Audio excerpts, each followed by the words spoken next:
The question is, did I control my emotions today? Was I in control of my emotions during the trading session or during my trading session? And for me, the answer to that is yes and no.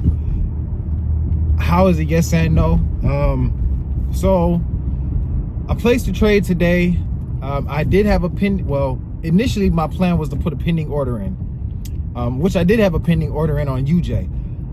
After really kind of reconsidering how I trade and the instruments that I do trade, I decided that sitting around just only trading UJ isn't necessarily in my best benefit.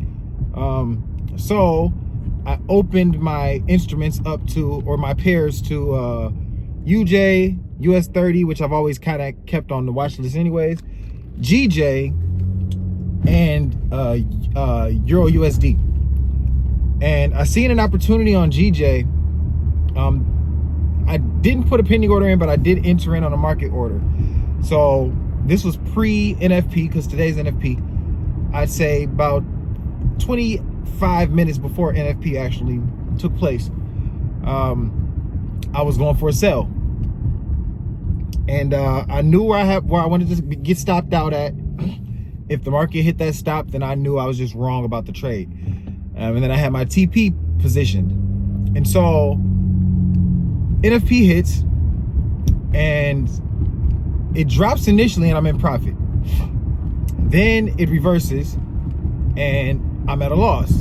Now, this entire time, I know that my stop loss is already placed at a place to where if it hits my stop, it invalidates the trade. If I was to close out my trade in my position manually, then what I was doing was allowing my emotions to take control rather than logic and my analysis. So I see it pulling back, and in my head, I'm like, you know what? It looks as if it's gonna take out my trade and hit my stop loss. And rather than it hitting my stop loss, I'd rather just cut my losses here, because I'd be taking only what was like a $30 loss versus a $60-something loss. So I'd be saving half of the money that I'd be losing. But the trade wasn't invalidated if I take that loss, if I just cut my trade short. And that's what I did. I cut the trade. So I made an emotional decision, and I thought logically it made sense, because okay, I'd rather take this loss than to take a larger loss. But at the same time, if it didn't hit my stop, it didn't invalidate the trade. So the trade was still valid, and I cut it. I turn off the charts, go back and look at my chart maybe about an hour later, if that. It might have been 35 to 45 minutes later. Trade is running in the position in which I thought it would go in the first place. So I'm pissed, and I do a revenge trade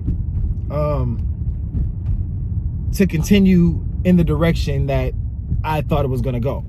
So I go for a sell, re-enter on a sell, but I'm re-entering really at a bottom at this point. I'm selling from a bottom rather than letting it retrace and come back and then going for a continuation of the sell side. Luckily, it worked in my favor, but still, it wasn't an ideal position. And so for me, I definitely did not follow my plan. I entered when I shouldn't have entered. Yes, it worked out, and I got a winning trade. But at the same time, it's a habit that I'm trying to break. I'm working on breaking that habit, because that has been the downfall to my trading career thus far.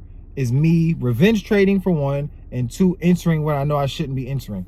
So that is something that I need to work on, as well as just like maintaining a level of balance and confidence in my analysis. So I knew what I wanted to do, where I wanted to enter, where I wanted to get out, as far as a stop and a take profit when I entered the trade initially the first time.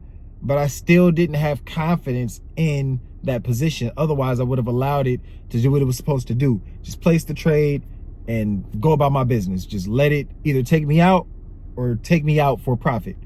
So that's something that I got to work on. That's how I'm feeling right now, is that I didn't follow my plan. Was it a successful day as far as the monetary side of it? Yes. But was it a successful day as far as process side? No, not at all. So that is what I need to improve upon. That is the goal, is to improve upon things like this. And so I want to document and journal every decision that I make, why I made that decision, or reflect on, you know, the decisions that I did make and how I can improve, what I can do to be better. And I think through talking about it on YouTube, and maybe people resonate, maybe they won't, I really don't care. To me, this is journaling, and it's for me to review and look back on and be like, you know what, okay, this is where I was at this point in time. At this moment, I was here.